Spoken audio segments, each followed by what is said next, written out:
da ISO 9001/2015. Entrevistas com os candidatos a prefeito de Campos é um oferecimento. UENF, uma universidade a serviço da sociedade. Aqui é ciência. A SIC, a Associação Comercial e Industrial de Campos. Há 129 anos, comprometida com desenvolvimento econômico e social.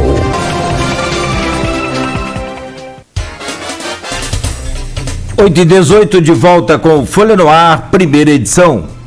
Hoje recebendo a candidata Odisseia Carvalho, do PT. E nesse bloco, voltamos com você, Aloysio. Tem uma pergunta, uma afirmação aqui do Mário Filho, ouvinte assíduo aqui do programa.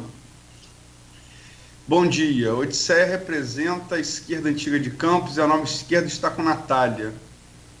E como é que você vê uma afirmação como essa? Olha, primeiro que eu tenho um carinho imenso pela Natália e um respeito muito grande pelo PSOL, né?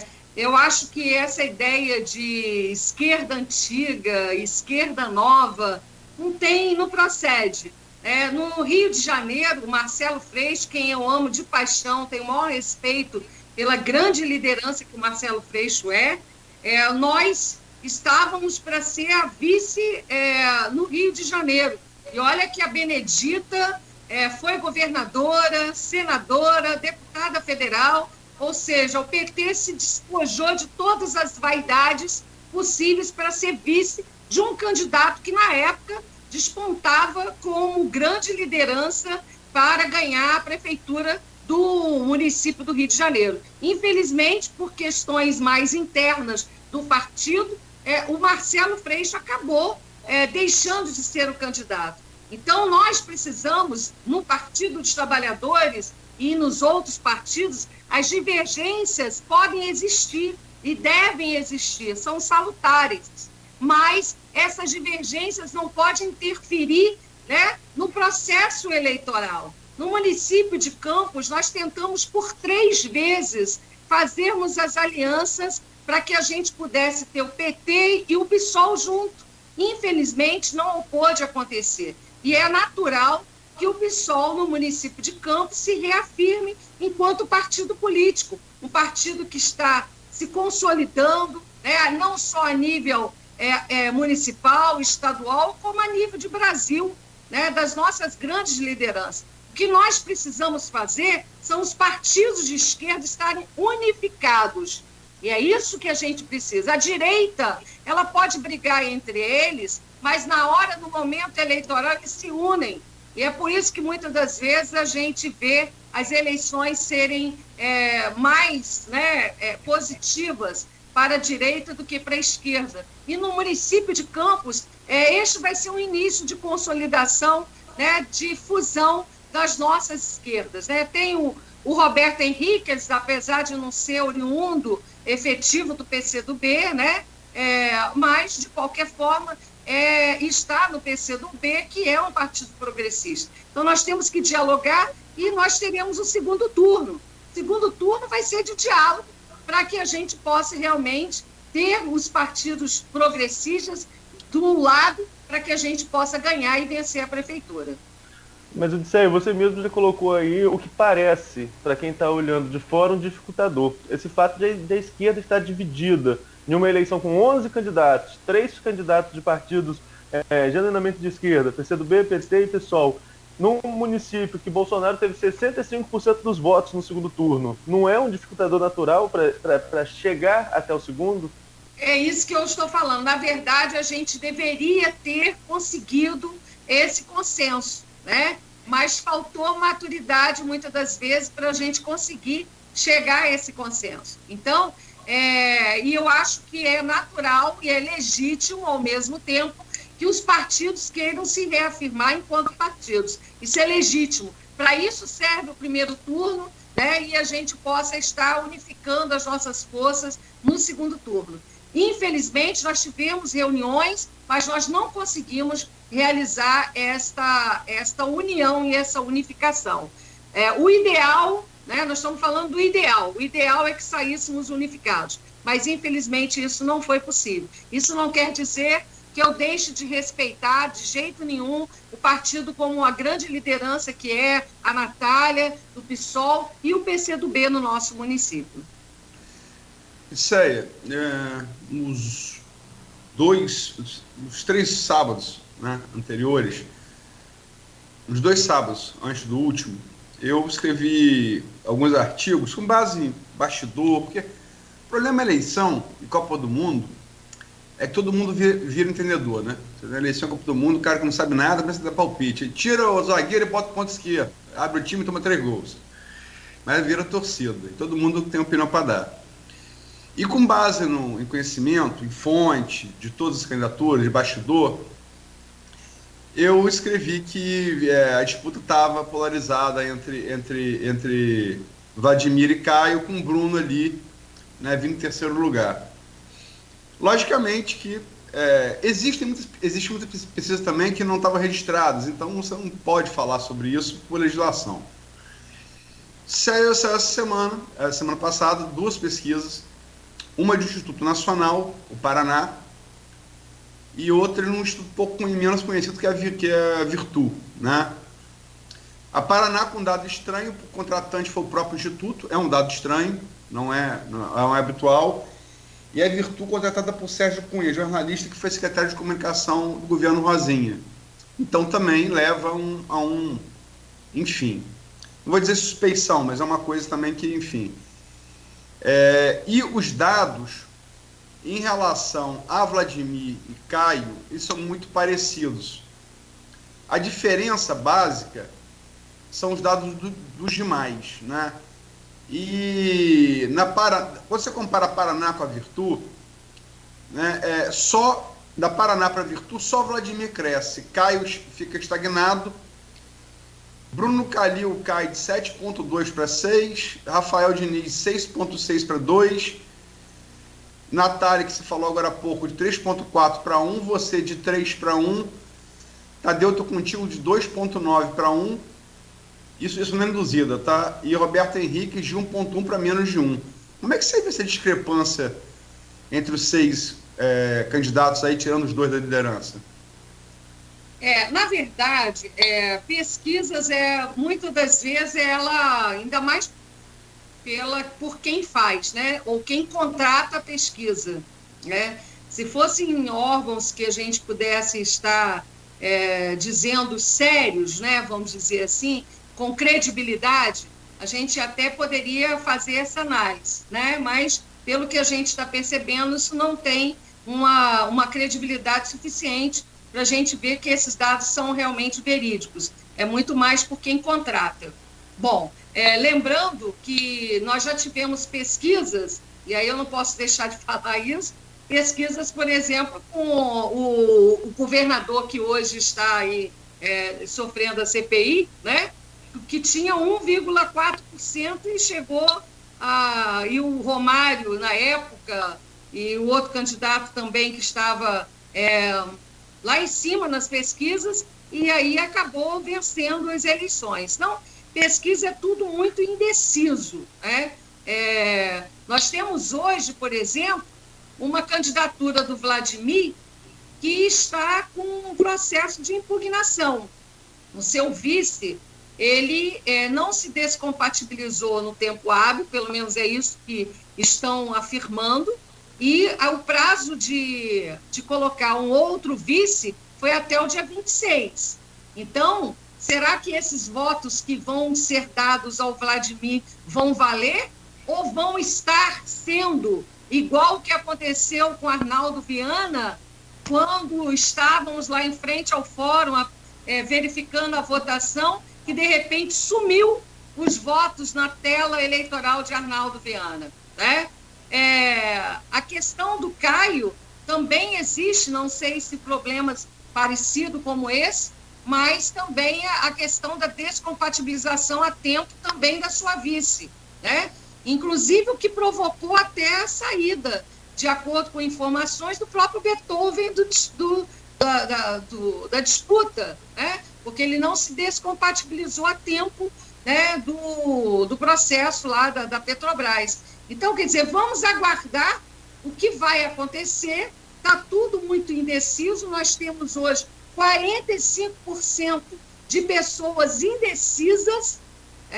Eu estava falando antes de entrar aqui com o Cláudio Nogueira, essa eleição vai ser muito diferente. Nós não sabemos quantas pessoas vão estar indo até as urnas para votarem, porque ainda a questão do coronavírus é uma coisa que assusta, principalmente os mais idosos, né?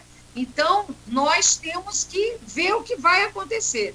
Eu prefiro estar fazendo o trabalho como a gente está fazendo, não só nas redes sociais, mas indo, tomando todos os cuidados para as ruas, dialogando com a população, conversando e fazendo esse trabalho que a gente fala que é o trabalho de formiguinha, né? Para que a gente possa superar e não prestar atenção muito nessa questão do que as pesquisas aí estão apontando, não.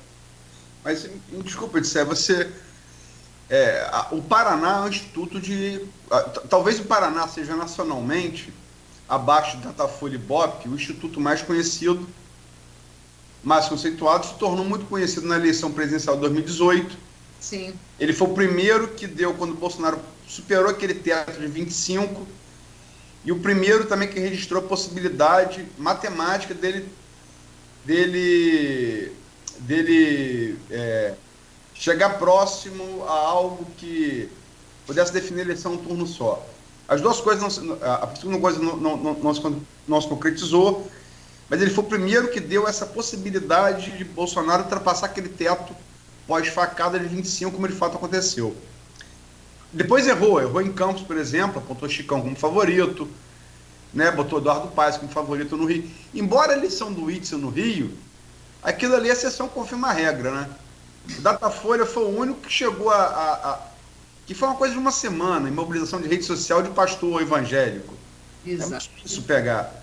Mas, enfim, aí você usa o dado de 45%, que é da espontânea do Paraná. Sim. Não é pegar um dado que interessa e ignorar os que não interessam?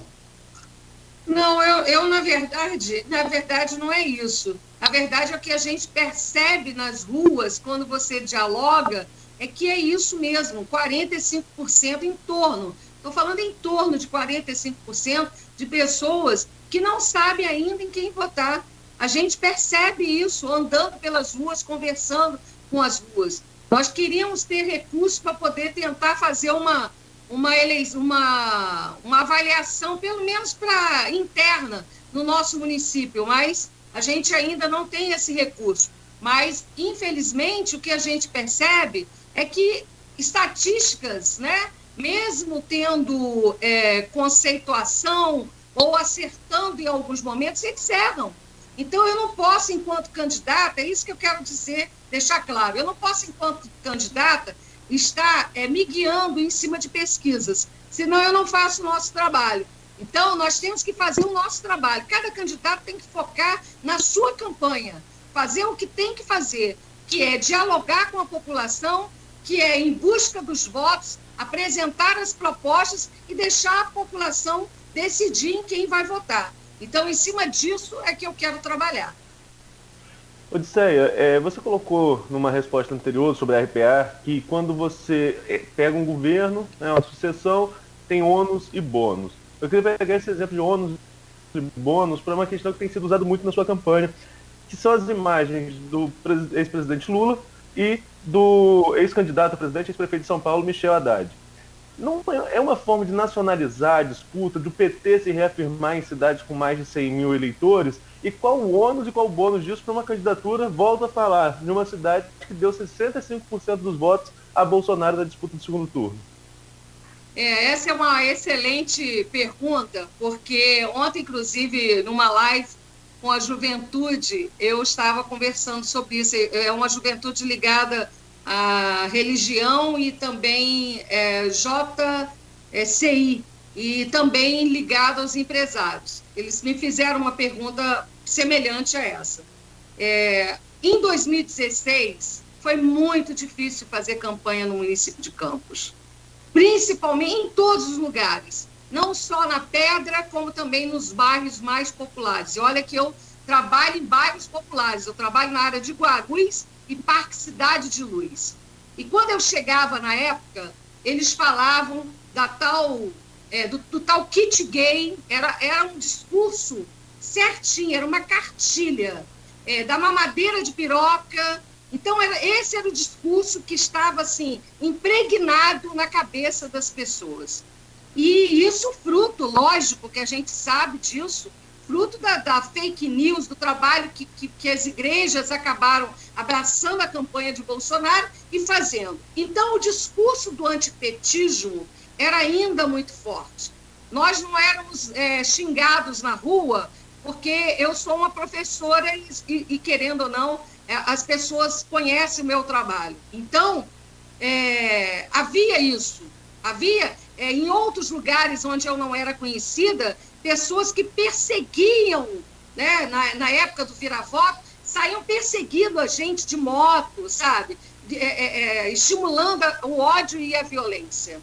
Só que as mentiras contadas, né, caíram por terra. Hoje nós temos os filhos de Bolsonaro, que estão aí com indícios claros de corrupção, a própria postura do Bolsonaro, e é isso, pesquisas apontam isso, frente à questão da pandemia, do descaso, do desprezo à morte, isso fez com que ele houvesse uma queda, inclusive nos próprios eleitores deles. Hoje eu converso com algumas pessoas falam assim, eu votei em Bolsonaro, não voto mais. Ou eu votei em Bolsonaro, mas sei que ele faz muita coisa errada. Bom, então, assumir uma candidatura do Partido dos Trabalhadores, ao qual eu sou filiado e tenho orgulho de ser petista desde 87, é um desafio. E a gente sabe que hoje, no município de Campos, o reconhecimento do presidente Lula, do Haddad, do que ele fez para o Brasil em levar mais de 40 milhões de pessoas saindo da linha da miséria. O país hoje volta ao mapa da fome. Quem foi que tirou o Brasil do mapa da fome? Foram os governos de Lula e de Dilma, através dos projetos sociais do nosso país. Quem foi que levou a água para o interior do nosso país? Luz para todos. Quem foi que fez mais de 1 milhão de casas no Minha Casa Minha Vida? Então, hoje há um reconhecimento maior quando a gente conversa com as pessoas, né, da saudade do tempo do presidente Lula. Eu estive visitando a Portelinha e lá estava as pessoas que lá vivem, e aí um rapaz não, ele deve ter os seus 40 anos mais ou menos, e ele falando, olha, a senhora é a candidata do Lula? Eu falei, eu sou do PT. E ele falou assim, então, olha, eu vou votar na senhora porque foi na época do presidente Lula que eu pude comprar o meu primeiro carrinho, mesmo que parcelado. Geladeira para minha casa. Então, é isso.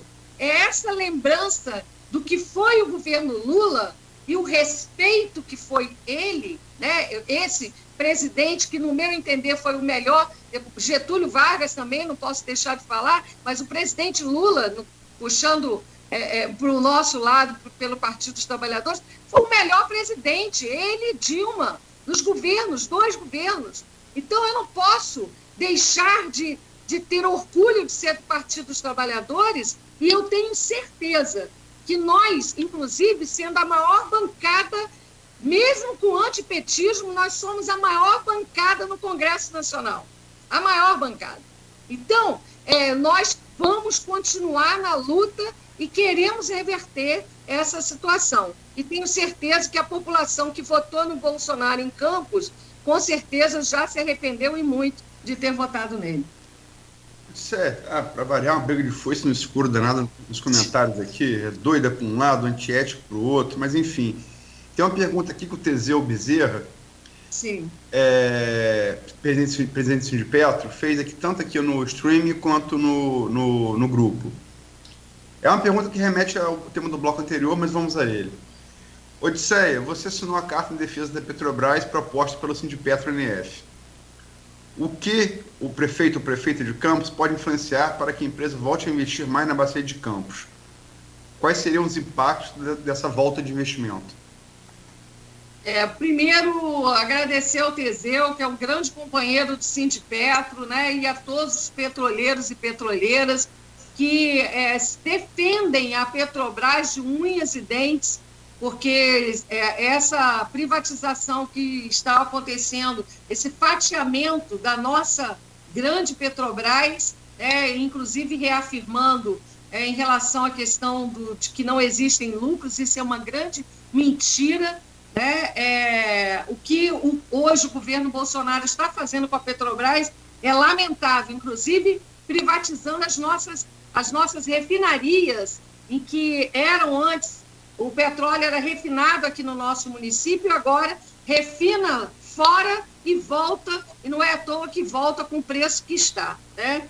Então, a gente considera, nós vamos estar assumindo a prefeitura em 2021, que a Petrobras ele é um patrimônio brasileiro e ele precisa ser defendido principalmente contra os interesses dos estrangeiros. Isso eu não tenho dúvidas, né, do setor do petróleo. Ela é uma das empresas que trouxe um desenvolvimento para o nosso município, inclusive com geração de emprego, né? Então, é vital que haja a nossa soberania, garantia da nossa soberania, né, enquanto nação, e é vital para a sobrevivência do nosso município. A gente não pode deixar de reconhecer a Petrobras como um grande gerador de recursos, né, e emprego e renda para o nosso município.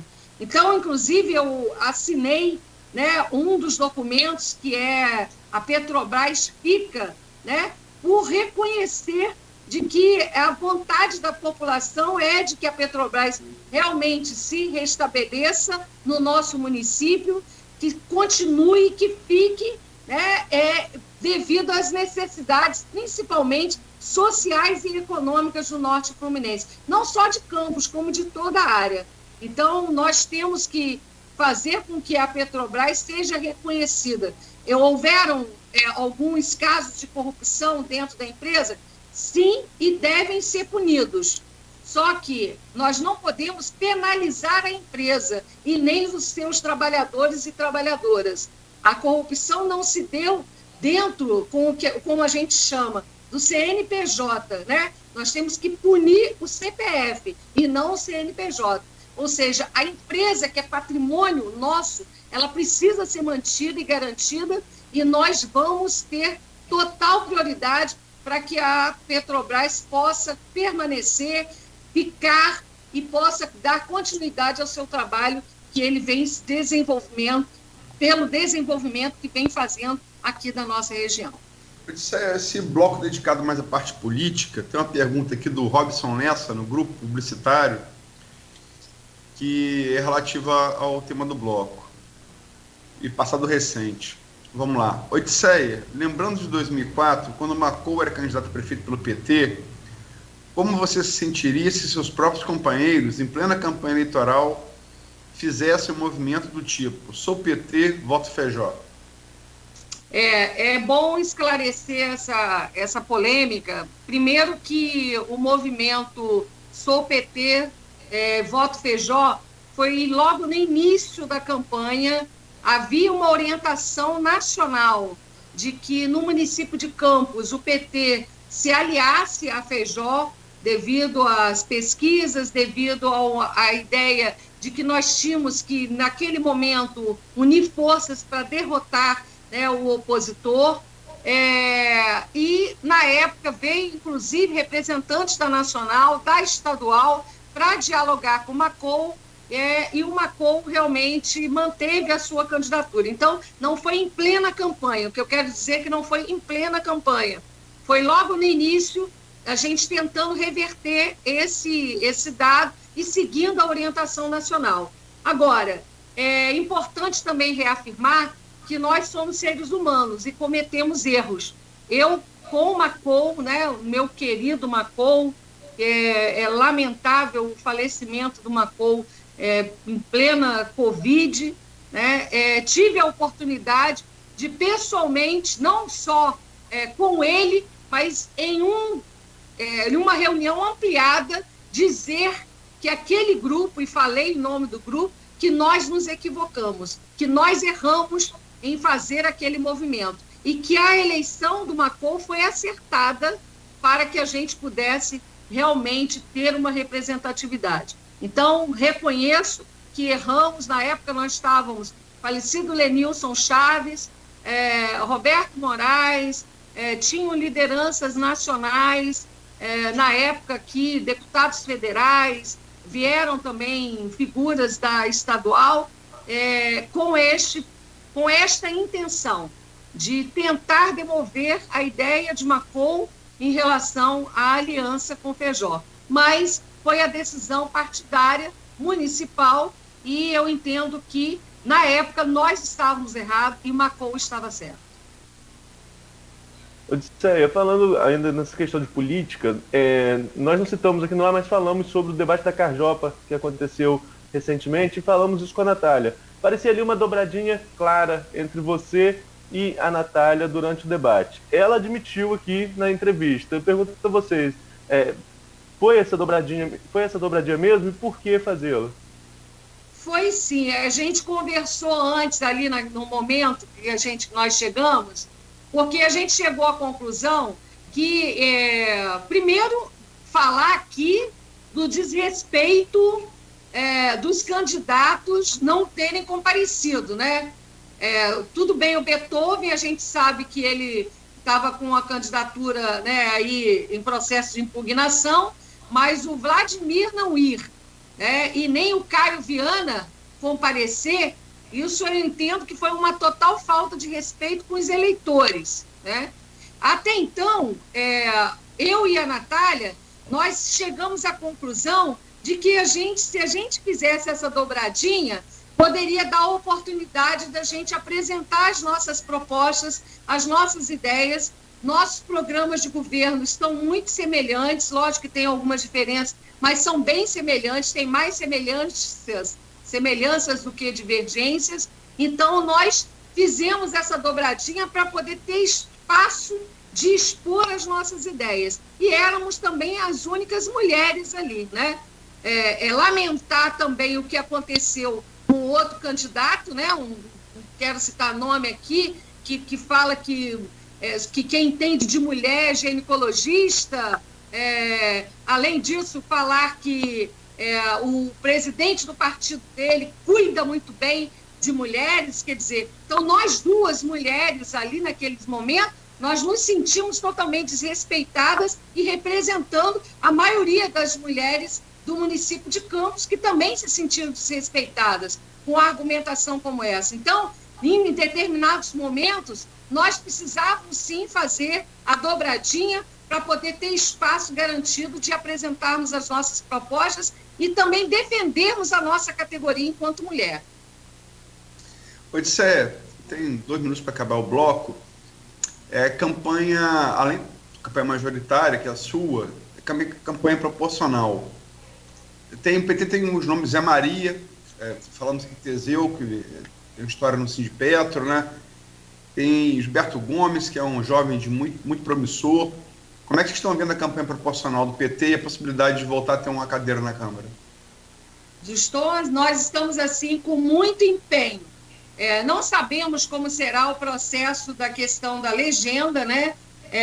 Geralmente a legenda aí pode girar em torno de 9 mil votos, mas essa eleição também é totalmente diferente das demais. Você tem aí os primeiros, de acordo com os partidos, você escolhe de acordo com a legenda. Depois você volta, e mesmo o partido que não tenha atingido a legenda, eles também podem entrar para ter a votação. Então, nós estamos trabalhando com afinco para termos a legenda, chegarmos aos 9 mil votos. Então, a nossa nominata é uma nominata de movimentos sociais organizados, de lideranças comunitárias. Então, o Zé Maria está trabalhando a campanha com afinco, né? Tem a categoria não só dos petroleiros, como dos movimentos sociais organizados na campanha dele. O Gilberto é um excelente jovem, uma grande liderança, que está trabalhando não só na juventude, como também na categoria dos profissionais da educação, né? Também dos movimentos sociais. Nós temos vários candidatos que estão trabalhando e com afinco nos seus setores e de acordo com as suas localidades. Então, esse trabalho, com certeza, a gente consegue chegar a pelo menos um candidato a vereador e retomarmos a nossa Câmara de Vereadores, que a gente precisa resgatar para apresentar as nossas propostas, as nossas ideias e as nossas leis. Então, eu tenho certeza, Eduardo Peixoto também é candidato que está aí pela área da educação, do CEP, do Sindicato dos Profissionais da Educação, tem uma professora Ana Lúcia, temos vários candidatos, a professora, a Rita, da comunidade do aeroporto, nós temos o Adão, nós temos o Paulo, nós temos muitos candidatos, né, que vão estar fazendo o nosso trabalho.